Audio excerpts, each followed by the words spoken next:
কি করলেন এটা? আমার বান্ধবীটাকে মাটিতে ফেলে দিলেন। যত যাই বলেন, আপনাদের দুজনকে কিন্তু হেব্বি লাগছিল। আসলে আমি বুঝতে পারিনি যে স্লিপ করে উনি পড়ে যাবে। ও পড়ে যাবে আপনি বুঝতে পারেননি, এটার মানে কি? ভাই তুই যে আমার প্রেমের কারিগর। তুই রূপ ভাবিনি গাছের পরে এবার প্রেমের চুম্মা দি। বাস আমি এমনিতেই 2 দিন ধরে ঘোরের মধ্যে আছি। এই নিন আপনার ব্যাগ। থ্যাঙ্কস। কিন্তু ওই পিচ্চি ছেলেটা কে ছিল?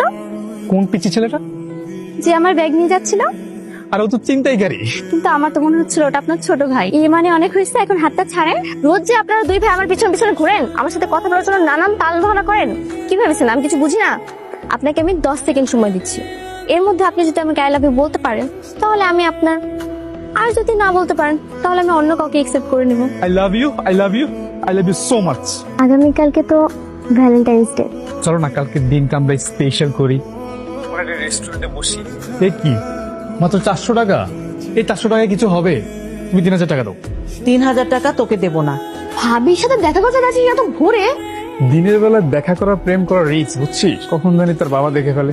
আজকের সকালকে আবার স্মরণীয় করতে করতে তোর জীবনে প্রথম কিসটাও করে দিতে পারিস। তোমার আসতে কোনো সমস্যা হয়নি তো? আসতে অসুবিধা হয়নি, কিন্তু ঘুম থেকে উঠতে একটু কষ্ট হয়ে যায়। তবে প্রেমের জন্য এতটুকু কষ্ট কিন্তু করাই যায়। কি করছো সব? তুমি আমার গার্লফ্রেন্ড না? আমি তো জাস্ট ছোট বাচ্চাদের মতো তোমার গালে একটা কিস করতে চেয়েছিলাম, আর তো কিছু না। তুমি আর কোনো কথাই বলবে না, তুমি থাকো, আমি চলে যাচ্ছি। সরি।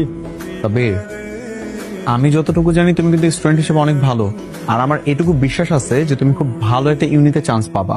ভালো করে একটু বোঝাও। আন্টি আপনি একদম চিন্তা করবেন না, আপনি দেখবেন ও ভালো একটা ইউনিতে চান্স পাবে। তবে একটা কথা আমি তোমাকে বলতে চাই সাব্বির, এই বয়সে কোন রকম কোনো ভুল করা যাবে না। ভুলবশত প্রেম ভালোবাসার মধ্যে জড়ানো যাবে না।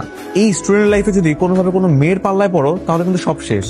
মেয়েদের কাছ থেকে 100 হাত দূরে থাকতে হবে, ঠিক আছে? আপনি রোমান্টিক নাটকের হিরো হয়ে এসব কথা বলেন? নাটক আর বাস্তবতা তো এক না। আমরা যেটা নাটকে করি ওটা শুধুমাত্র